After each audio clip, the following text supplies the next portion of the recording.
Robert is one of hundreds of thousands of Americans afflicted with knee problems each year. Arthritis affects over 40 million Americans, and arthritis of the knee and the hip are the two most common forms of arthritis.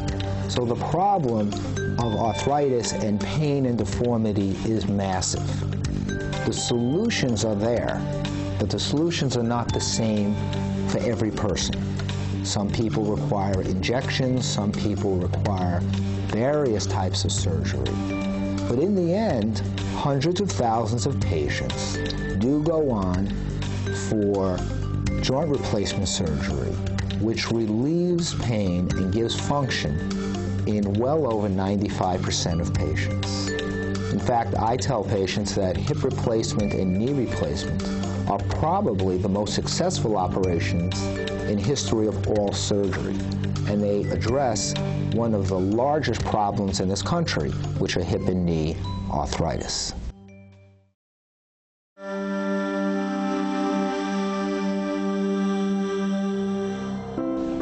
What is the problem in the knee?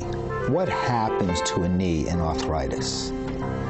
There are a lot of discussions about exactly what the problem is, but in a general sense, we have pain, we have deformity, and we have lack of function. And those are the three areas that I teach my patients to look into when deciding to have a joint replacement.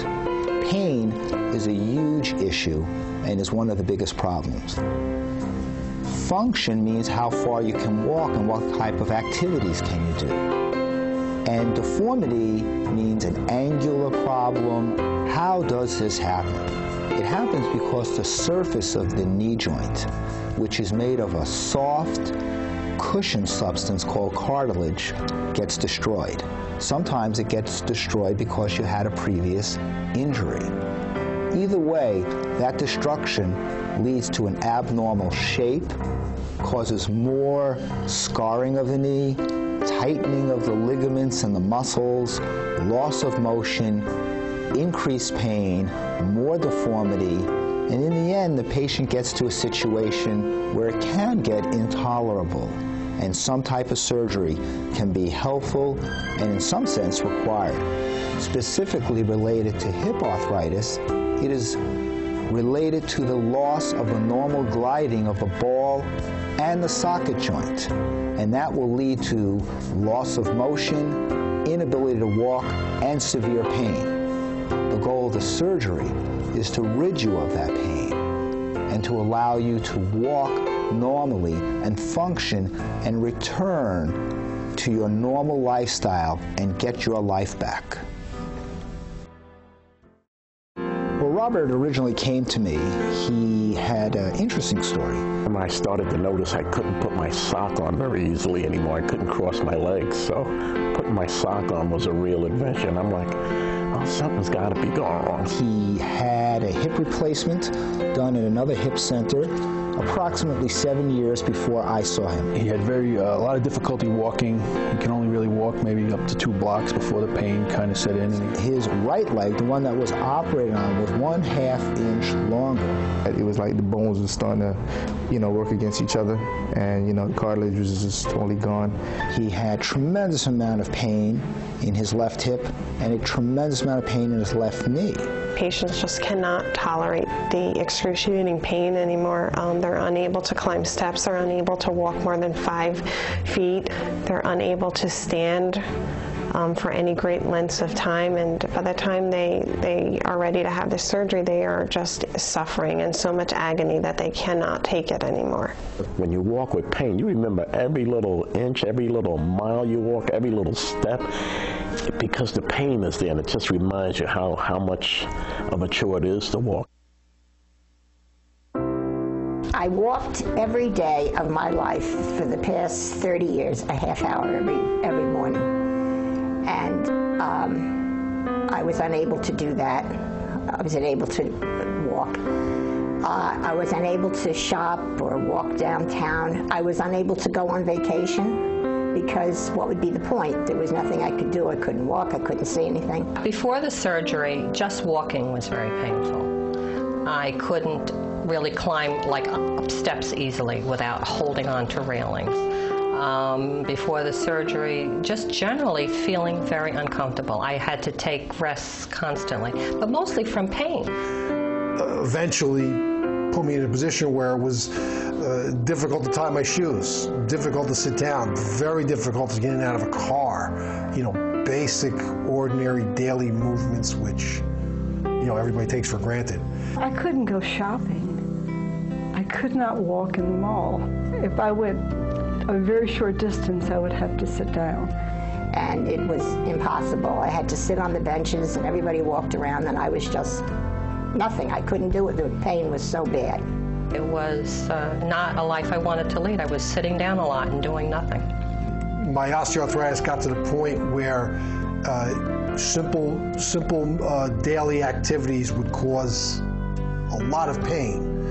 And the pain was a function of how severe these activities were. Stiffness, soreness, inability to move. I couldn't stand and do activities, cooking or anything in the kitchen. I would sit on the stool because dead weight on the knees, just standing up and the weight going down on it was very painful.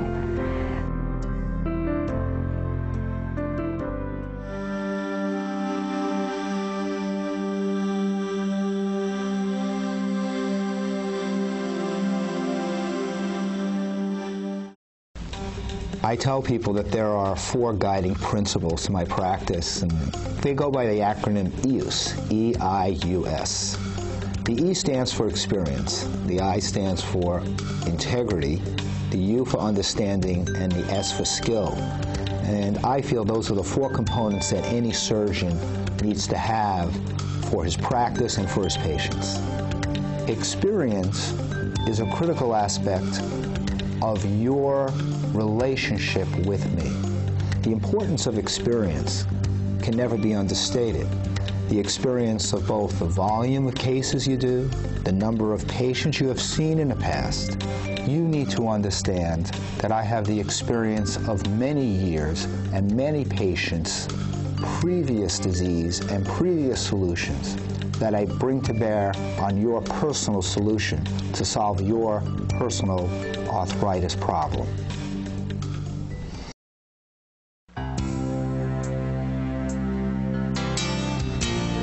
Integrity is a critical feature of the practice. That integrity starts as soon as the patient comes through the door.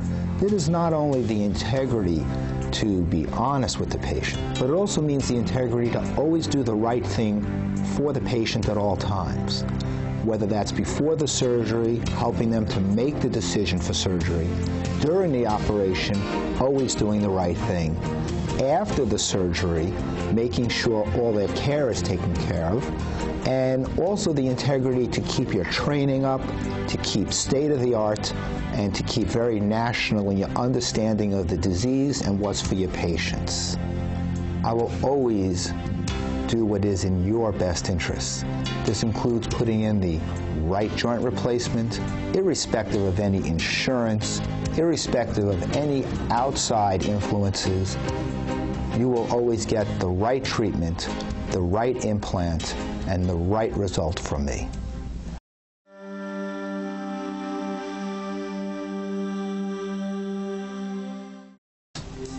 Patients now have the opportunity for minimally invasive knee replacement surgery. This is a uni or partial knee replacement, which is the most minimally invasive knee replacement surgery available today. In this operation, I'm able to do the knee replacement through a 2.5 to 3 inch incision and replace only the part of the knee that is diseased and leave all the ligaments intact, allowing for a very high functional knee.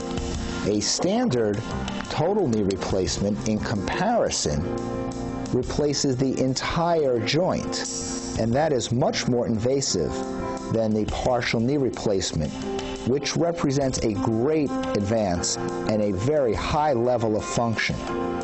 In patients who are unable to go for a partial knee replacement and still have to go for a total knee replacement, we have developed through 5-inch incisions minimally invasive approaches which allow for maximum function of even the total knee replacement.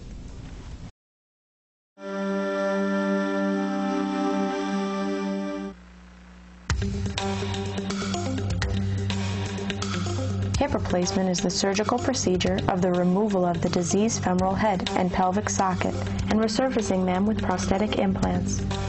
During surgery, the femoral head on the thigh bone is removed. A metal stand is then placed in the thigh bone and topped with a ball-shaped implant made of either metal or aluminum ceramic. The deteriorated cartilage in the pelvic socket is then removed, and the socket is relined with a metal shell containing either plastic or an aluminum ceramic insert. The action in the hip of metal sliding on plastic or ceramic sliding on ceramic is designed to alleviate the bone-on-bone grinding, relieving the pain associated with the diseased hip joint. Standard joint replacements, which are still used quite frequently, are made out of a plastic lining and a metal ball. But now, with the addition of ceramic on ceramic, we can see that when we remove this, the inside of the joint replacement is made of pure ceramic. And when this communicates with the joint, it gives 100 to 200 times less wear than the standard joint replacement.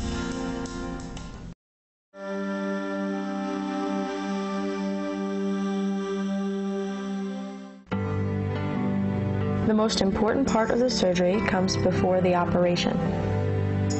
The hospital staff do everything from confirming which leg is to be operated on to making sure the patient feels calm and comfortable before surgery begins. In the operating room, nurses carefully place sterilized equipment on the tool tray, strictly avoiding bare hand contact. A cushion is set up to support the leg that is to be operated on. The surgeon then re-examines the equipment and the patient's records to make sure everything is correct and properly in order. Next, the patient is moved to the waiting room while the final checkups and preparations take place. When the operating room is properly prepared, the patient is brought in and the operating crew of surgeons, nurses, and specialists enter. After being laid down on the operating table, the patient is numbed and put to sleep by an anesthesiologist, who will oversee the patient's status through the procedure. The surgeons then scrub their hands and arms and don spacesuit-like surgical gear, which ensures that no contamination occurs during the operation. The patient is cleaned and covered with several layers of sterilized surgical drapes, exposing only the area necessary for the operation. The surgeons cut through several layers of skin, tissue, and muscle before reaching the knee. In this operation, damaged cartilage is replaced by a plastic prosthetic substitute. Next, the damaged part of the femur, the upper bone, is removed and a new metal prosthetic is fit in to replace it. With the plastic cartilage piece placed in between the bones and fully secured, the surgeons carefully reclose the wound with special low-profile sutures that will dissolve as the wound heals. The entire operation usually takes less than an hour. Patients are often able to leave the hospital later that day of the operation or the next day if they choose.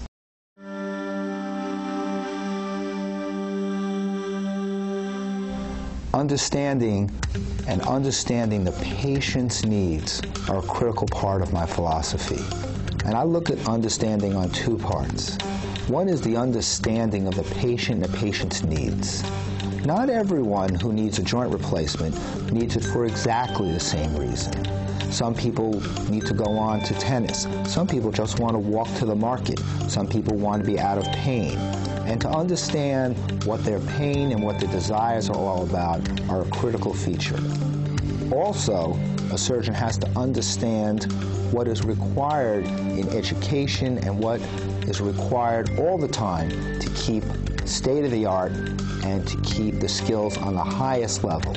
So bringing those two levels of understanding are a critical aspect of the U part, the understanding of our commitment to the patient.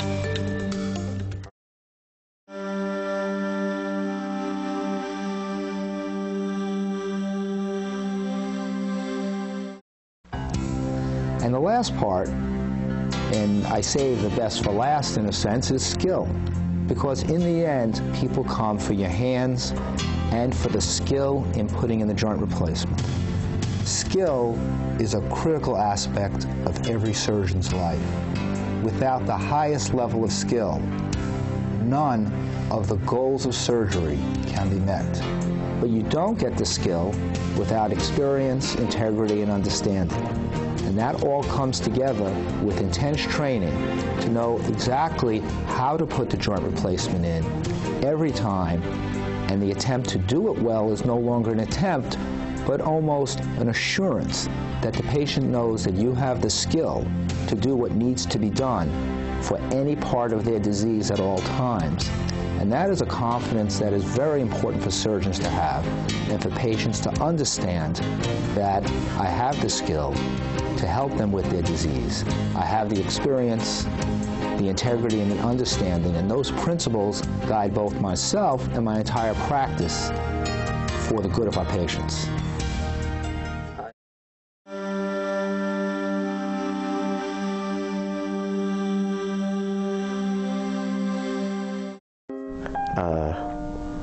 I had a goal in mind. I wanted to walk without wobbling, walk without pain. And first day I went out to a mall I always go to, and had the cane, and I'm walking through the hallways, and they're very, it's a big place. I'm going, wow, there's something strange here. I couldn't figure out what was going on.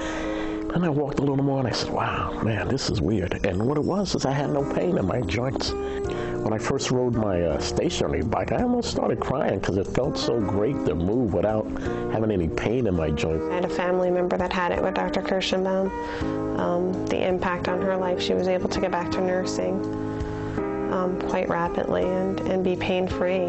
Be able to walk the malls with my dad and not have to stop every 5 minutes to rest. After the surgery, it was like, wow, it's a big difference. Even this winter, shoveling snow, can you do that? I'm like, yes, I can do that.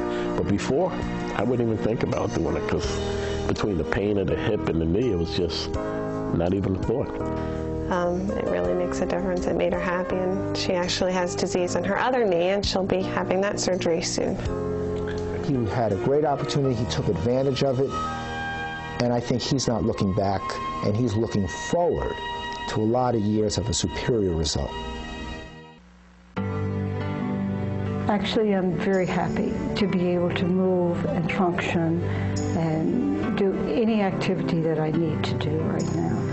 And before, a year ago, I could not do that. I really can do everything. I mean, I ride a bike.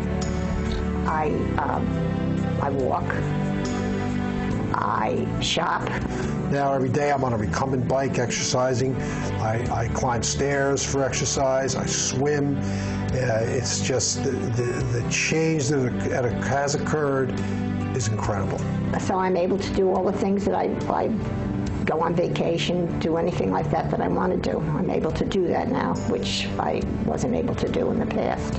Before my surgery, I really did have a lot of restrictions in my life that brought my spirits down. After the surgery, obviously, when I recovered and completely recovered, I feel like a new person. You don't mind going to him at all because he's such a good doctor, nice man, and he's just like he's there for you. And I do appreciate everything that Dr. K has done, because it makes me be able to live my life, let's say, to function the way that I need to function, to be able to do the activities that I need to do. And I truly owe him the credit. And the minute I went into his office and talked to him, I just knew that